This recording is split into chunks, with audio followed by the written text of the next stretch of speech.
Hello guys, welcome to the post-game show. Chelsea won, Liverpool won at the bridge.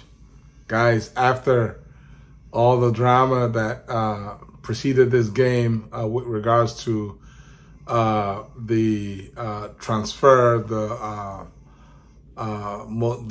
likely, if not just about guaranteed transfer of Caicedo to Chelsea. You all know about all that, the hijack from Liverpool that wasn't. After all that drama, there was just so much anticipation that was building going into this game. And guys, we were not let down. It was an enjoyable game to watch. It ended 1-1. As a Chelsea fan, I mean, I felt like it was 2 points dropped. How did we start? We did not start this game well. We didn't start this game well. We, Liverpool, had us.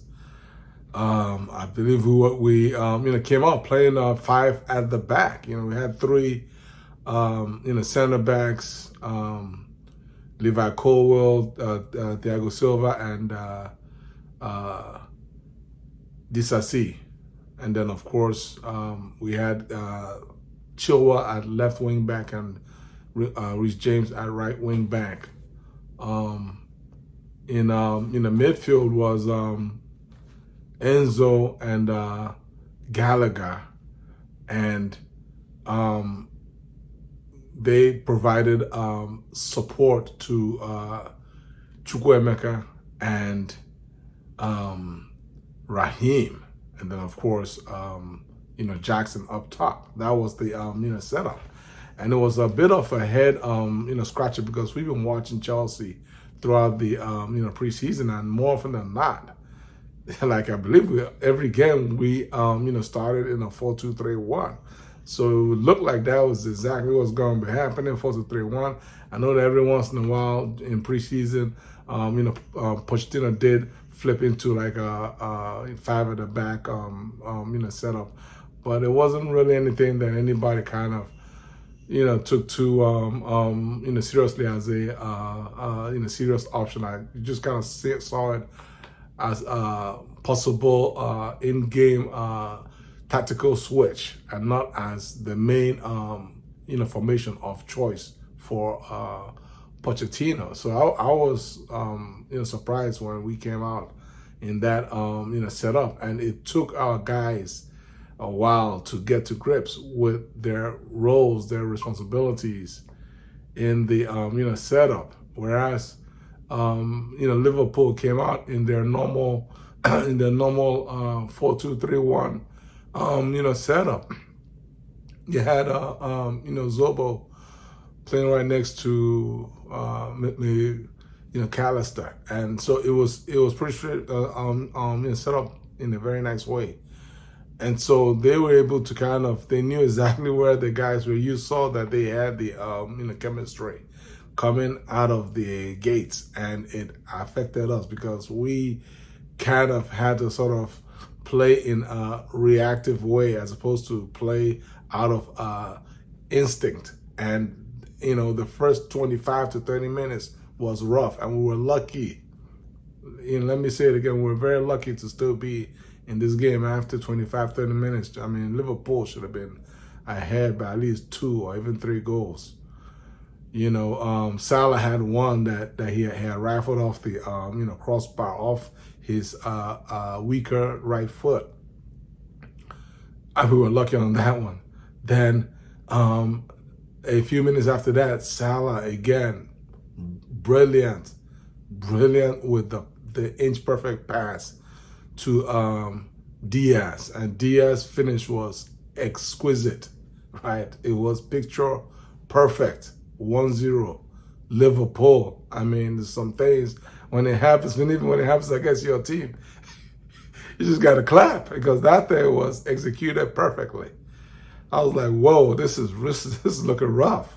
This was looking rough while we were still there,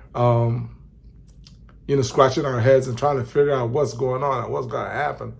Obviously, in between, Gallagher was not playing well in midfield. So that was part of the struggles that we had to endure. Was Gallagher in midfield not helping us to retain this ball. He just kept turning the ball over, kept having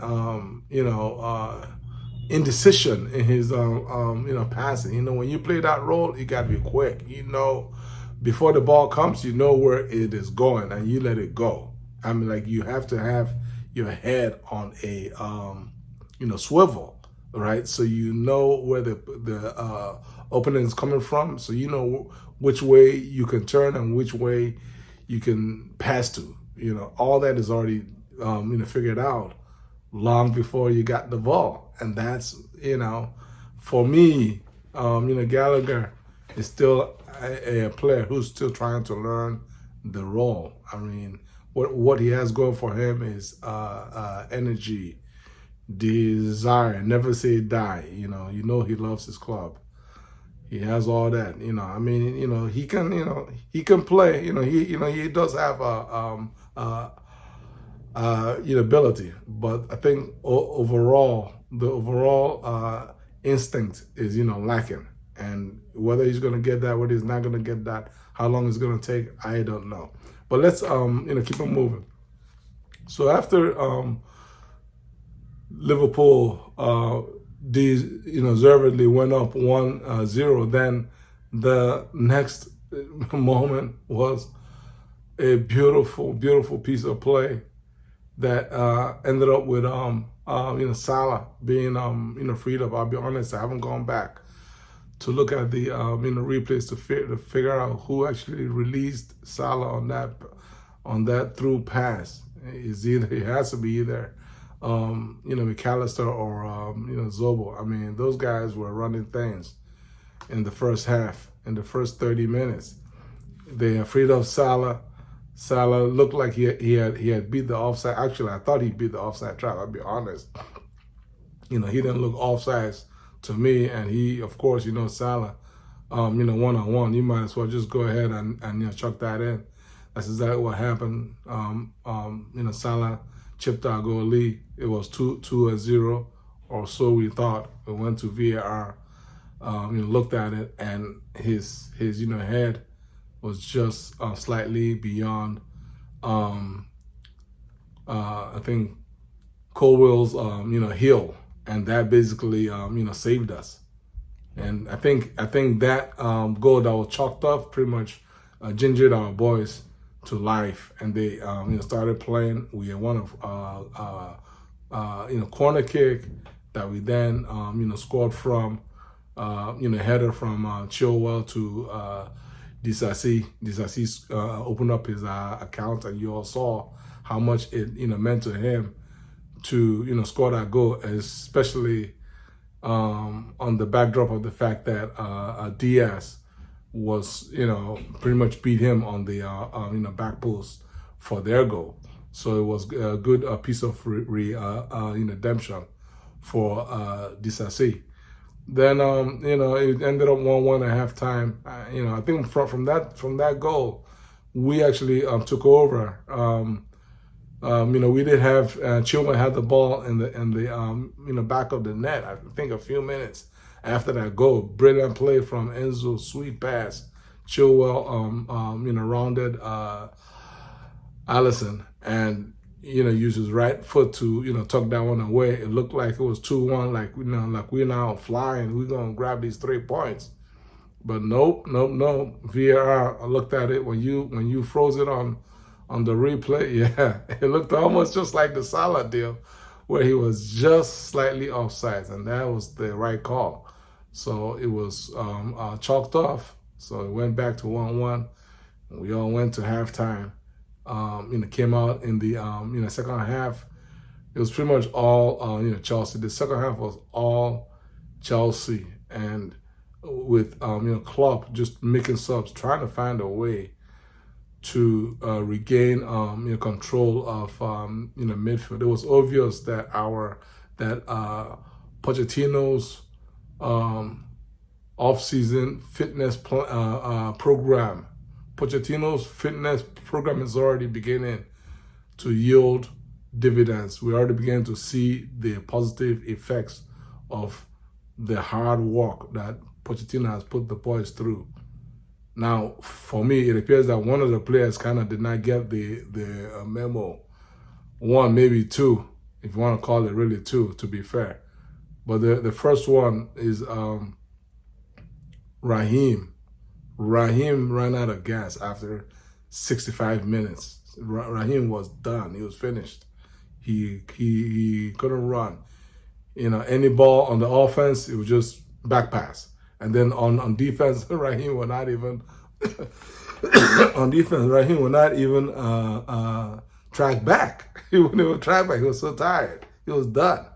I don't know why Pochettino left him on the field till I think almost the 80-minute mark.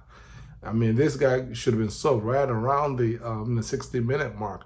Bring in Modric and see if we can if we could have gone on ahead and finish them up, because Liverpool was done. Liverpool was by that time Gallagher had pretty much come to grips of the pace of the game and what Liverpool was throwing at him. And then that once Gallagher got confident and got his foot in the game, it released Enzo. Enzo just started doing his thing, started running the midfield. You feel me? Just running the midfield like a midfield boss. Enzo was just a boss in the midfield. He was voted man of the match. And the only thing I was missing is that we just didn't win this game, because we had a couple chances. Jackson had that one long bursting run, and tried to basically tuck the ball in between Alisson's leg. Alisson made a brilliant save there. Believe me, like, he made it look easy, but it wasn't.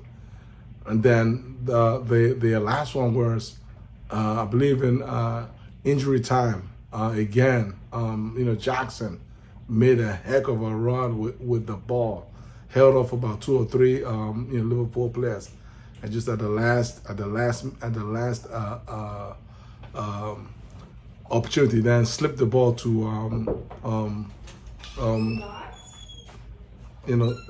slipped the ball to Modric, who should have scored. Modric should have used his right foot to chip Alisson, but Modric tried to actually go around him, and that was not the option. That's what Alisson wanted, and he went around him, and the opportunity to score was lost.